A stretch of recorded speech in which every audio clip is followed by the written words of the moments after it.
ഇനി നമ്മൾ പവറിൻ്റെ ബേസിസിനെ പറ്റിയിട്ട് എന്തിൻ്റെയൊക്കെ ബേസിലാണ് ഒരാൾ പവർ എക്സേർട്ട് ചെയ്യുന്നത് അല്ലെങ്കിൽ എന്തുകൊണ്ടാണ് അയാൾക്ക് പവർ ഉണ്ടാകുന്നത് എന്നാണ് നമ്മൾ നോക്കുന്നത്.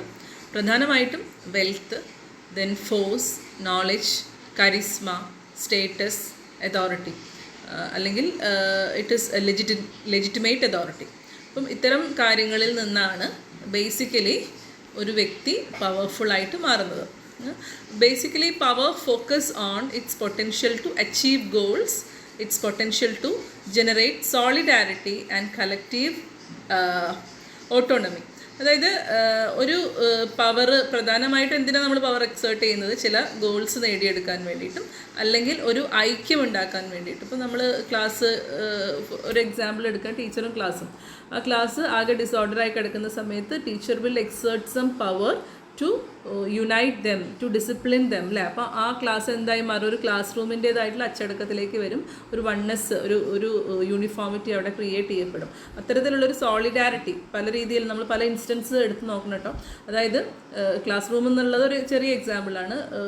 ഒരു സോഷ്യൽ ഫിനോമിന എടുത്ത് നോക്കുകയാണെങ്കിൽ തന്നെ അവിടെ ഒരു സോളിഡാരിറ്റി ജനറേറ്റ് ചെയ്യാനും അതുപോലെ തന്നെ ഓട്ടോണമി, കളക്റ്റീവായിട്ടുള്ള ഓട്ടോണമി ക്രിയേറ്റ് ചെയ്യാനും വേണ്ടിയിട്ടൊക്കെ നമുക്ക് എന്ത് ചെയ്യാൻ പറ്റും? പവർ എക്സേർട്ട് ചെയ്യാൻ പറ്റും. So these are the focus points of power. Now, features of the power. Structural aspect of social reality.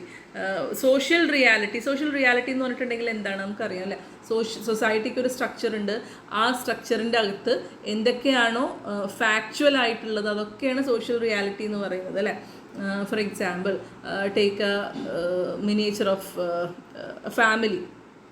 Four instance, ഒരു ഫാമിലി എടുക്കുകയാണെങ്കിൽ ഫാമിലിയിൽ എല്ലാവരും ഒന്ന് തന്നെയാണല്ലേ. നമ്മൾ നോക്കുകയാണെങ്കിൽ ഒരു ഫാമിലിയിലെ മെമ്പേഴ്സാണ്. But still there exist some disparities അല്ലേ. ചിലർക്ക് പവർ കൂടുതലാണ്, ചിലർക്ക് പവർ കുറവാണ്. ചില കാര്യങ്ങൾ ചെയ്യാൻ അനുവദനീയമാണ്, ചിലർക്ക് അത് ചെയ്യാൻ പറ്റത്തില്ല. ചിലർക്ക് അവർക്ക് ശക്തിയില്ല, വേറൊരാളുടെ സപ്പോർട്ട് ആവശ്യമുണ്ട്. അങ്ങനെയുള്ള രീതിയിൽ പല രീതിയിലുള്ള മനുഷ്യന്മാരുടെ ഒരു കൂട്ടം തന്നെയാണ്, പല സ്റ്റേറ്റസുകളിൽ കൈയാളുന്ന ചിലരുടെ കൂട്ടമാണ് ഫാമിലി എന്ന് പറയുന്നത്. ഫാമിലി എന്ന് പറയുന്നത് നമുക്കൊരു മിനിയേച്ചർ ഓഫ് സൊസൈറ്റി ആയിട്ടെടുത്ത് നോക്കാൻ പറ്റും. അപ്പം അവിടുത്തെ ഉള്ള സ്ട്രക്ചറൽ ആയിട്ടുള്ള ആസ്പെക്ട്സിൻ്റെ ബേസ് എന്ന് പറയുന്നത് എന്താണ്? Actually, it is power. Okay. Next, it operates reciprocally, but usually not equally reciprocally. അപ്പം ഒരാൾ പവർഫുൾ, ഒരാൾ പവർലെസ്, അല്ലെങ്കിൽ more power is on someone, less power on somebody else. So the powerful person is exerting his power over the other to get something അല്ലേ. അപ്പോൾ അത്തരത്തിൽ റെസിപ്രോക്കലായിട്ടുള്ള വിപരീത ദിശയിൽ സഞ്ചരിക്കുന്ന തരത്തിലുള്ള ഒരു റിലേഷൻഷിപ്പാണ് പവറിന് അവിടെ ഉള്ളത്. Then manifest itself into a relationship manner. അപ്പം പവർ പിന്നീട് എന്തായി മാറും? ഒരു റിലേഷൻഷിപ്പിൻ്റെ ഒരു മാനിഫെസ്റ്റേഷനായിട്ട് മാറാറുണ്ട്. എക്സാമ്പിൾ എപ്പോഴും നമ്മൾ ഫാമിലി എടുത്ത് നോക്കിയാൽ മതി. Father and mother, they are husband and wife, they are partners. But father or in a patriarchal society, father or male member is having more power. He is exerting power on the other. So it is a relationship. It is the base of that relationship. Somebody is having more power is the base of that relationship. Now take the instance of father and a son. Okay. അപ്പം അവിടെയും ഒരു power ബാരിയറിൻ്റെ ഒരു difference ഉണ്ടാവുമല്ലോ. അപ്പോൾ ഇതിൻ്റെയൊക്കെ basis റിലേഷൻഷിപ്പിനെ manifest ചെയ്യാൻ വേണ്ടിയിട്ട് ഈ പവർ യൂസ് ചെയ്യുന്നുണ്ട് എന്നുള്ളതാണ്.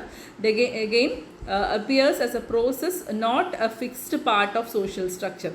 ഇതൊരു പ്രോസസ്സ് ആയിട്ടാണ്, അല്ലാണ്ട് സോഷ്യൽ സ്ട്രക്ചറിൻ്റെ ഒരു ഭാഗമായിട്ട്, ഫിക്സ്ഡ് ആയിട്ടുള്ളൊരു ഭാഗമായിട്ടല്ല. നമുക്കറിയാം പവർ ഒരു വ്യക്തിയിൽ നിന്ന് മറ്റൊരു വ്യക്തിയിലേക്ക് ട്രാൻസ്ഫർ ചെയ്യാൻ അധികം കാലം വേണ്ട അല്ലേ.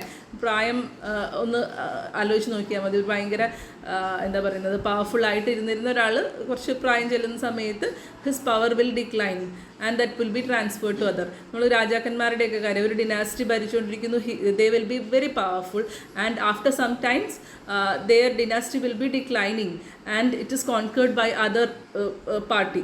അപ്പം ആ ആൾക്ക് എന്ത് പോവും? പവർ പോവും. അപ്പോൾ അത്തരത്തിൽ it is not a fixed part of a social structure. It is a process actually. Now, power inherent in social stratification. I'm sorry.